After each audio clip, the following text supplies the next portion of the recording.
কিছুদিন আগে দমদমে খাইবার সেল খাদ্য মেলা চলছিল। বেশ অনেক খাবার দোকানের স্টল এখানে থাকলেও আমরা নিয়ে এসেছিলাম প্রচুর ভিড় ঠেলে কারেন্টলি কলকাতার one of the most controversial biryani দোকানের বিরিয়ানি। আচ্ছা, আমরা এখানে দিবাপের বিরিয়ানি অনির্বাণ বিরিয়ানি নিয়ে চলে এসেছি। তো আমরা এখন টেস্ট করে দেখব যে দিবাপের বিরিয়ানি বেশি ভালো ছিল না অনির্বাণের বিরিয়ানি বেশি ভালো।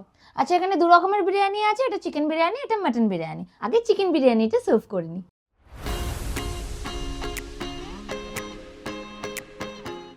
এই যে এরকম এত বড় একটা জাম্বো সাইজের চিকেনের পিস দিয়েছে, বাট মনে হচ্ছে হালকা একটু ছিবড়ে তো হবে।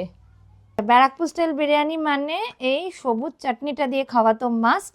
পুরো ঘেটে দিলাম, যাই হোক এই চাটনিটা নিয়ে নিয়েছি। আচ্ছা, এই যে তার সাথে আবার স্যালাড চলে এলো।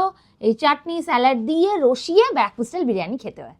এই যে আলু নিলাম, একটু চাটনি, আর এই যে একটু পেঁয়াজ, আর একটু চিকেন নিলাম। এই এসে গেছে, এবারে ফার্স্ট বাইট। আর বিরিয়ানি মানে হাত দিয়ে খেতে তো হবেই। চিকেনটা আর একটু ম্যারিনেট হতো আর একটু বয়েল হতো। চিকেনটা একদম যাকে বলে পুরো শুকনো, কোনো জুসিনেস তো নেই, আর প্রচণ্ড পুরো ছিবড়ে টাইপের হয়ে গেছে। দেখো একবার জাস্ট, মানে খুবই ড্রাই। চিকেন বিরিয়ানি চিকেনের পিস কিন্তু ওদেরকে অনেকটাই বেটার করতে হবে, একদমই ভালো খেতে না, মানে খুবই খারাপ খেতে যেটাকে বলে। রাইস ঠিকঠাক খেতে, ঠিক আছে, এরকম ভালো ঝুরঝুরে আছে। বাট আমার যেটা মনে হচ্ছে আই থিঙ্ক ডালডা মিশিয়েছে।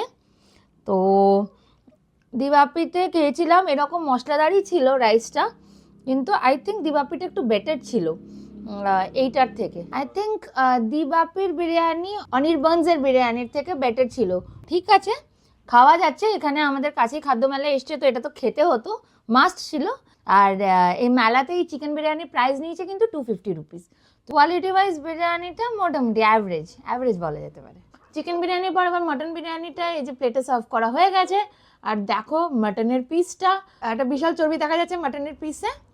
আচ্ছা, মাটনের পিসটা কিন্তু খুবই সফট, একদম বোঝা যাচ্ছে। চলো এবার টেস্টের পালা। একটু চাটনি নিয়ে নিলাম, তারপরে পেঁয়াজ, এবার একটু আলু, এবার একটু এই নরম তুলতুলে মাটনের পিস। জাস্ট রাইসটাকে মেখে ফার্স্ট বাইটটা মুখে। চিকেন বিরিয়ানি থেকে কিন্তু মাটন বিরিয়ানিটা খেতে অনেক ভালো। মাটনের পিসটা সাইজ ওয়াইজ বড়, আর মাটনের পিসটা একদম সফট তুলতুলে, ফুল জুসি, একদম ফুল অফ টেন্ডারনেস যাকে বলে। আর মাটন বিরিয়ানি না যদি একটু স্পাইসি হয় রাইসটা, তাও প্রবলেম হয় না।